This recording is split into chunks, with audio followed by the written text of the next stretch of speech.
શ્રી ગણેશાય નમઃ. મિત્રો, આપ જોઈ રહ્યા છો યુટ્યુબ આપણી ચેનલ સ્વમાન કામાર્ગમાં આપ સૌનું સ્વાગત છે.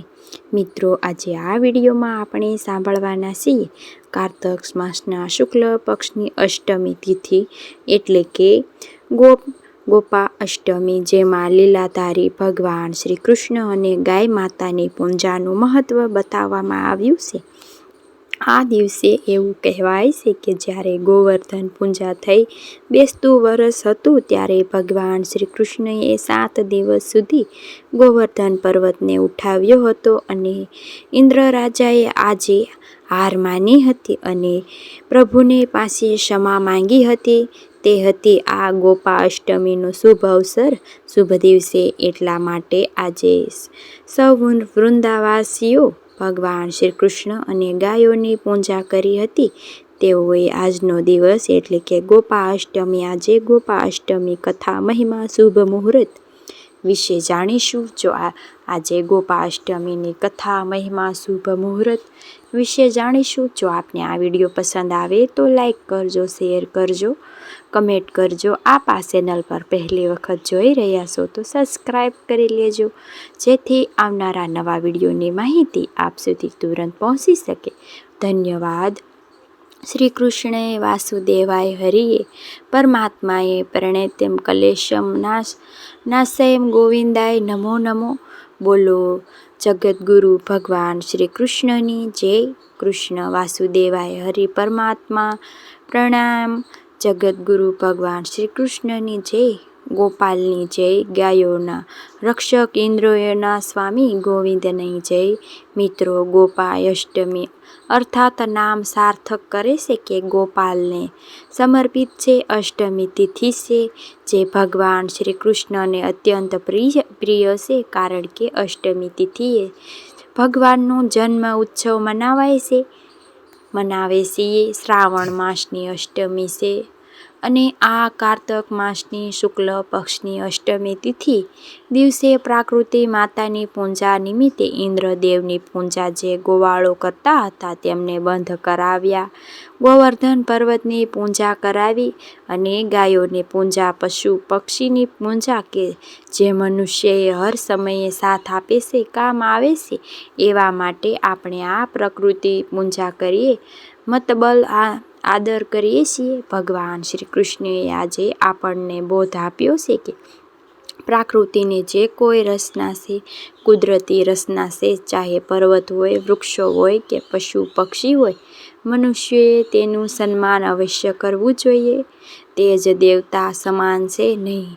અલૌકિક સ્વર્ગમાં રહેલા દેવતાઓ પૂજન કરવા જોઈએ. જે આપણી સામે છે, જે આપણે ઉપયોગમાં આવે છે, કામમાં આવે છે, તેની કદર કરવી જોઈએ, તેનું સન્માન કરવું જોઈએ. એ તે પ્રભુએ આપણને શીખવાડ્યું છે. માટે આપણે નદી, તળાવ, વૃક્ષો, તળાવો, પર્વતો તથા જે કોઈ પશુ પક્ષી ઈશ્વરની રચના છે, મનુષ્યએ તેનો આદર કરવો જોઈએ, તેને સાચવવા જોઈએ. તેના માટે જ કંઈક બની શકે એટલું સારું કે તે કરવું જોઈએ. ચાહે ભોજનની વ્યવસ્થા છે કે ચાહે આપણે તેમના માટે કંઈ ને કંઈ એવી વ્યવસ્થા કરીએ કે તેનો સુખેથી રહે પૃથ્વી લોક ઉપર આપણી સાથે હળી મળીને. એટલા માટે પ્રભુએ આપણને આ સંદેશ દેવા માટે ગોપા અષ્ટમીનો ઉત્સવ મનાવાય છે. સૌ પ્રથમ આપણે જાણી લઈએ કે ગોપા અષ્ટમી તિથિ ક્યારે આરંભ થાય છે.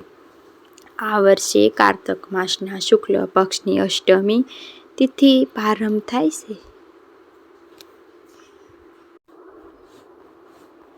કારતક માસના શુક્લ પક્ષની એકાદશી અષ્ટમી તિથિ આરંભ થાય છે તારીખ 29 ઓક્ટોબર 2025 સવારે લગભગ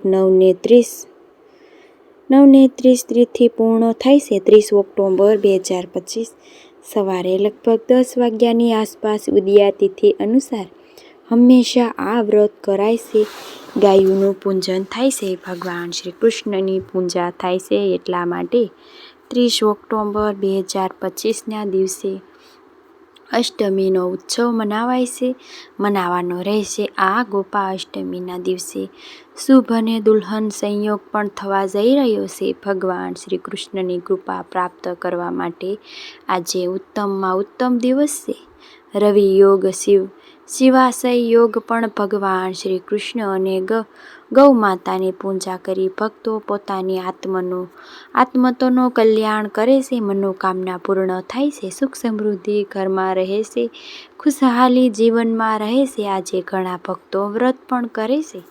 ભગવાન શ્રી કૃષ્ણની પૂજા કરીએ એક દિવસ આ વ્રતનું પાલન કરે છે. ગાય માતાને ભોજન કરાવે છે, પછી પોતે ભોજન કરે છે.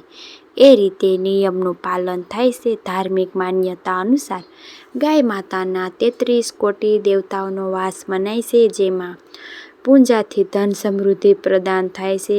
દેવી દેવતાઓનો આશીર્વાદ પ્રાપ્ત થાય છે.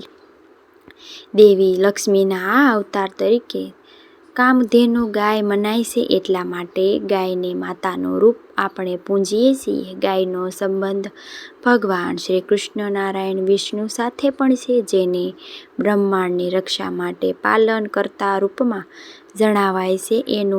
એવું મનાય છે કે જ્યારે આપણે રસોઈ ઘર ત્યાં પહોંચી રોટી ગાય માટે કાઢવામાં આવે છે અને છેલ્લી રોટલી કૂતરા માટે. તેની અન્નમાં બરકત રહે છે, આરોગ્ય અને ગૌ માતાનું દૂધમાં પણ પૌષ્ટિકતા છે. ગાયનું દૂધ છે, સાણ છે, ગૌમૂત્ર છે, ઘી, દહીં આદિ પૂજામાં પણ ઉપયોગીમાં લેવાય છે અને બધાય માટે પૌષ્ટિક પણ હોય છે. ગાયનું વાછરડું જ્યારે દૂધ પી લે ત્યારબાદ જે બાકીનું દૂધ વધે છે તેની ઉપર બીજા અન્ય જીવોનો હક છે, ચાહે આપણે મનુષ્ય કેમ ના, પરંતુ પહેલો હક તો ગાયના વાછરડાનો જ મનાય છે.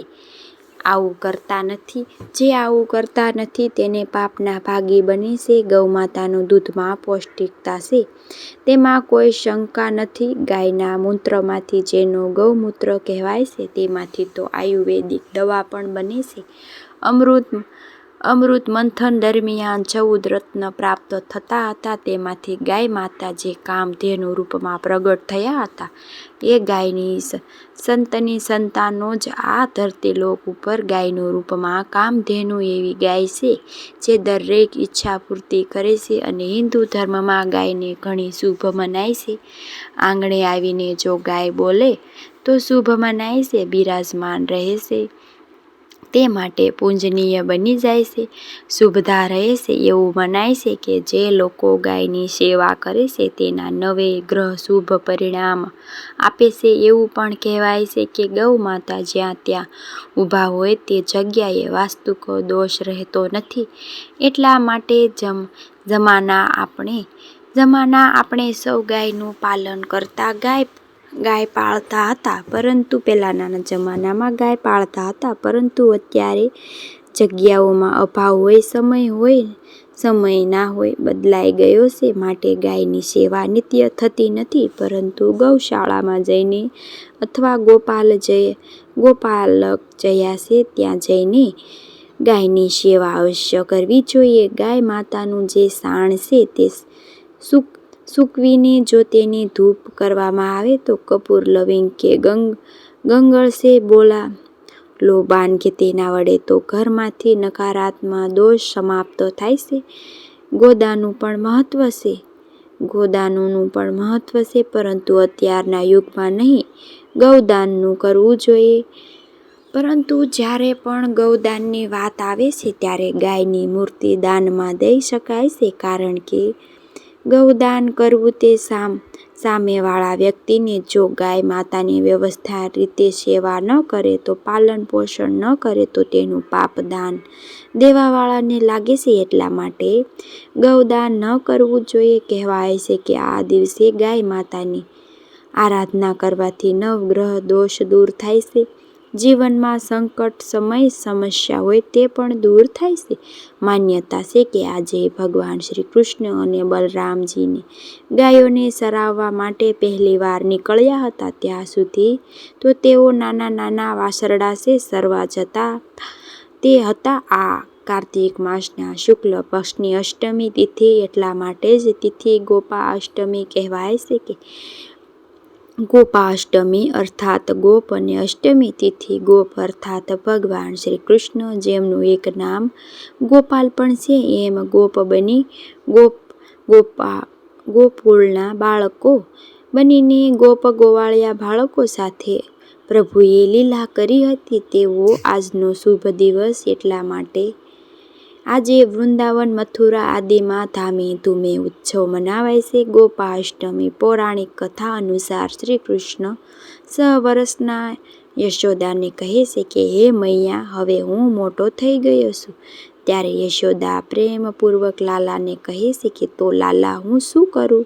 ત્યારે પ્રભુ કહે છે કે મૈયા, હવે હું નાના વાસરડાને ચરાવવા નહીં જાઉં, હવે તો હું મોટી ગાયને ચરાવવા જઈશ. ત્યારે યશોદા કહે છે કે ઠીક છે લાલા, તારા પિતાને પૂછી લઉં. ત્યારે ભગવાન શ્રી કૃષ્ણ તેના પિતાની નંદબાબાને પાસે આવે છે અને કહે છે કે બાબા, હવે તો હું મોટો થઈ ગયો છું, મારે હવે નાના વાસરડા ચરાવવા નથી, હવે મારે તો ગાય ચરાવવી છે. ત્યારે નંદબાબા કહે છે કે લલ્લા, હજી તો તું ઘણો નાનો છે, અત્યારે તું ગાયો કેવી રીતે ચરાવવા જઈ શકીશ? તું નાના વાસરડા ચરાવવા ત્યારે લાલો કહે છે કે ના, મારે તો ગાયો ચરાવવી જ છે. હઠ કરી પકડી જમીન ઉપર લાલા આળોટવા લાગ્યા. ત્યારે નંદબાબા પ્રેમ બસ કહે છે કે હે જા, તું પંડિતજીને બોલાવી લાવ, આપણે ગૌસારણનું મુહૂર્ત જોઈએ, પછી કાર્ય આરંભ કરીએ. ભગવાન શ્રી કૃષ્ણ તો પ્રસન્ન થઈ ગયા. દોડતા દોડતા પંડિતજીને ઘેરે પહોંચ્યા અને કહે છે કે પંડિત, ચાલો, મારા બાબા તમને બોલાવે છે. ગૌસારણનું મુહૂર્ત કાઢવાનું છે, પરંતુ એક વાતનું ધ્યાન રાખજો, ગૌસારણ આજે જે મુહૂર્ત કાઢજો. જો આજે તેમનું મુહૂર્ત કાઢ્યું તો તમે ઘણું બધું માખણ આપીશ. પંડિતજીની પણ શું કરે? પંડિત નંદબાબા પાસે આવ્યા અને વારંવાર પંચાંગને ઉલટ કરે, આગળના વેઢા ગણે છે. નંદબાબા કહે છે કે પંડિતજી, એવું તે મોટું કયું કામ કરે છે કે તમે વારંવાર આંગળીઓના વેઢા ગણો છો? શું કોઈ મોટું મુહૂર્ત કાઢવાનું છે કહ્યું છે કે મેં તમને? ત્યારે પંડિતજી કહે છે કે શું કરું નંદબાબા, મુહૂર્ત આજનું જ છે, પછી આખું વરસ જ નથી નહીં. ત્યારે નંદબાબા પણ શું કહે? હવે લલ્લાએ આજે સ્વીકરતી તેવી પંડિત ભગવાનને આજે ગૌસારણ આરંભ કર્યું. ભગવાન શ્રી કૃષ્ણ જેઓમાં મુખમાં બ્રહ્માંડ સમાયેલું છે, એવો ગ્રહો, નક્ષત્રો, તારાઓને અદલા બદલી કેમ ન કરી શકે, પલટ કેમ ન કરી શકે? ત્યારે આ મુહૂર્ત તો શું છે? આ તો પ્રભુની એક લીલા છે. ગૌસારણની લીલાનું મુહૂર્ત આજે પ્રભુ દ્વારા જ કહેવામાં આવ્યું છે, માટે આજે અષ્ટમી તિથિ છે, પ્રભુની સાથે વર્ણવેલી છે. કહેવાય છે કે એટલા માટે આજે ગોપાષ્ટમીનો ઉત્સવ મનાવાય છે. આજે પ્રભુને ગાયો ચરાવવા જાય છે, ત્યારે માતા યશોદા ગોપાલને તિલક કરે છે, ચોખા છોડે છે, ફૂલથી વધાવે છે, આરતી કરે છે અને પ્રભુને મીઠાઈ પણ આપે છે, જે પ્રભુ એક લાકડીમાં વસ્ત્રમાં બાંધીને ત્યારબાદ ગૌચારણ માટે જાય છે. જ્યારે સંધ્યા સમયે, સૂર્યાસ્ત સમયે ગોતુલી વેચાય છે. ગોતુલી વેલાએ ગોપાલ શ્રી કૃષ્ણ ગાયો ચરાવીને પોતાના સખા બલદેવ સાથે આવે છે. ત્યારે માતા યશોદા ફરી આરતી કરે છે, લાલાને થાક ઉતારે છે. આજની તિથિ હતી ગોપાષ્ટમી. એક અન્ય માન્યતા અનુસાર એવું પણ કહેવાય છે કે કારતક માસના શુક્લ પક્ષની પ્રતિપદા એકાદશી, જેને આપણે બેસતું વરસ કહીએ છીએ, ત્યારથી જ સમસ્ત સપ્તમી તિથિ સુધી ભગવાન શ્રી કૃષ્ણ પોતાની ટસલી આંગળીમાં ગોવર્ધન પર્વત ઉઠાવ્યો હતો અને ઇન્દ્રદેવ ભગવાનની ક્ષમા પ્રાર્થના કરી. પ્રભુ ઇન્દ્રને ક્ષમા કરી અને ઇન્દ્રદેવ પોતાના લોક ગયા. ત્યારે બીજા દિવસે અષ્ટમી તિથિ, ત્યારે પ્રભુએ ગોપાષ્ટમી લીલા કરી હતી, માટે બીજા દિવસે ગોપાષ્ટમી ઉત્સવ મનાવાય છે. હવે આપણે જાણી લઈએ ગોપાષ્ટમીના દિવસે ગૌ માતાનું પૂજન, ગોપાલનું પૂજન, ગોપાષ્ટમી અનુષ્ઠાનના કેવી રીતે કરવું. ગોપાષ્ટમીના દિવસે સરળ પૂજા વિધિ આ પ્રમાણે છે. ભગવાન શ્રી કૃષ્ણને મનોમંથ પ્રાર્થના કરવી. સવારે વહેલા ઉઠીને સ્નાન આદિ પરવારીને ભગવાન શ્રી કૃષ્ણ અને ગૌ માતાની પૂજા થાય છે. ભગવાનને પુષ્પ, ફલ, ધૂપ, દીપ, નિવેદ આદિ પૂજન કરીને ત્યારબાદ ગાયોને સ્નાન કરાવવું. ચીંગડામાં સુંદર રંગ પૂરવું.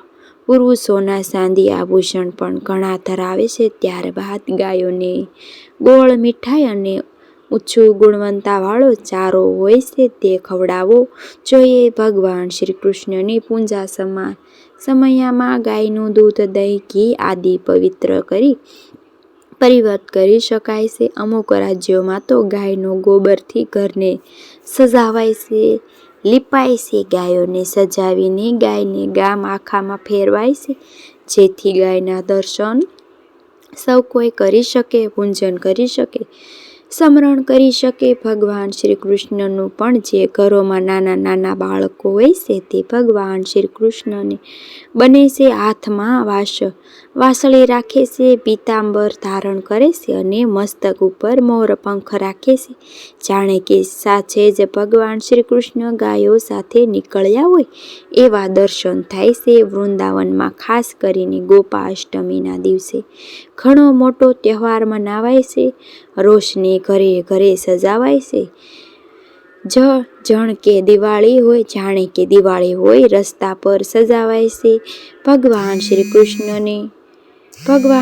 કૃષ્ણને પણ આ ભક્તોના દિવસે ગોવર્ધન પરિક્રમા પણ કરે છે. ઘણો મહિમા છે ગોવર્ધન પરિક્રમાનો. આમ જોઈએ તો અનાદિત કાળની ભગવાન શ્રી કૃષ્ણને ગાયો સાથે જોડવા આવ્યા છે. ગાયોનો ઝુંડમાં ભગવાન શ્રી કૃષ્ણ ઊભા હોય છે એવા દ્રશ્ય પણ આપણે જોયેલા છે. ધાર્મિક કારણ કે પણ હોય છે. આપણા ભારત દેશમાં ગાયોનું મહત્વ દર્શાવેલું છે. કૃષિ પ્રધાન દેશ કે ભારત દેશમાં પશુપાલન, ખેતી આદિનું મહત્વ વધુ રહ્યું છે. પહેલેથી જ તેની ઉપર જ લોકો નિર્ભય રહેતા હતા. હવે જો સમય બદલાણો છે, પરંતુ છતાં પણ પહેલાનો સમય ભૂલાય નહીં. ગાયોને ગોબરમાંથી જ ઇંધણ તૈયાર કરવામાં આવતું હતું. જો કહેવાય છે કે હવે ગેસ આવી ગયા છે. હવે આપણે જાણી લઈએ ગોપાષ્ટમીના દિવસે નાના એવા કયા ઉપાય કરવા જેથી ભગવાન શ્રી કૃષ્ણની કૃપા પ્રાપ્ત થાય. આજે ગાય માતાને લીલું ઘાસ અર્પિત કરવાથી જીવનમાં દરેક સમસ્યાની મુક્તિ મળે છે. પતિ પત્ની જો ગાય માતાની સેવા કરે તો વૈવાહિક જીવનમાં સમસ્યા આવે છે તેની પણ મુક્તિ મળે છે. ગોપાષ્ટમીને ભગવાન શ્રી કૃષ્ણનો મંત્ર જાપ કરતા ગાય માતાની પરિક્રમા કરાય છે, જેથી જીવનમાં સુખ સમૃદ્ધિ બની રહે છે. આ ઉપરાંત ગોપાષ્ટમીના દિવસે એવું પણ મનાય છે કે ગાયની જે શરણ ધૂલી છે તેને મસ્તક ઉપર લગાવવાથી કિસ્મત બદલી જાય છે, ચમકી જાય છે. દંડવત પ્રણામ કરવાથી, ગાય માતાના આશીર્વાદ પ્રાપ્ત કરવાથી જીવનમાં સફળતા પ્રાપ્ત થાય છે. આ ઉપરાંત ગવાયેલ હોય છે જે ગોવાળો હોય છે તેની પણ પૂજા કરવી જોઈએ. તેમની ઘરે જઈને તેમને તિલક લગાવવા જોઈએ. દક્ષિણા સમર્પિત કરવી જોઈએ, જેથી સંતાન સુખની પ્રાપ્તિ થાય. ગોપાષ્ટમીના દિવસે ગાયની પ્રતિમા બનાવીને તેને ઘરમાં પૂજા રાખવાથી જોઈએ, અથવા તૈયાર પ્રતિમા, ફોટો, મૂર્તિ લઈ આવી ઘરમાં સ્થાપિત પણ કરી શકાય છે, જેની ઘરમાં અન્નધનની કમી રહેતી નથી. ગોપાષ્ટમીના દિવસે દૂધદાન ઉત્તમ મનાય છે. ચાહે ગાયનું દૂધ હોય કે કોઈ પણ દૂધ હોય, આજે ગાયનું દૂધનો ઉપયોગ ન કરવો જોઈએ. ગાયનું દૂધ, માખણ, ઘી પોતાના ઉપયોગ ન કરવો જોઈએ. ભગવાનની સેવામાં ઉપયોગ કરવો જોઈએ અને દાન અવશ્ય કરવું જોઈએ, જેથી કુંડળીમાં રહેલા ચંદ્ર દોષ શાંત થાય છે. શુભ ફળની પ્રાપ્તિ થાય છે. આ રીતે આજે ભગવાન શ્રી કૃષ્ણ સાથે ગૌ માતાની પૂજા થાય છે. મિત્રો, મને આશા છે કે આપણને આ વિડીયો જરૂર પસંદ આવ્યો છે. આજના દિવસે ગાય માતાની પૂજા કરતી વખતે જો ગાય માતાનો મંત્ર આવડે તો અવશ્ય બોલવો જોઈએ. તેનું તત્વ કામધેનુ સર્વ પાપ નિવારણી મોક્ષી ફળ પ્રદાની માતા માતૃદેવી નમસ્તુતે. ત્યારબાદ ભગવાન શ્રી કૃષ્ણનો મંત્ર છે, શ્રી કૃષ્ણ ગોવિંદ હરે મુરારી, હે નાથ નારાયણી નારાયણ વાસુદેવાય, ઓમ દેવકી નંદન વિન્હે વાસુદેવાય ધીમહિ ધિયો કૃષ્ણ પ્રચોદયા. મિત્રો, મને સાંભળવા માટે ધન્યવાદ. આપ સૌને મારા જય શ્રી કૃષ્ણ.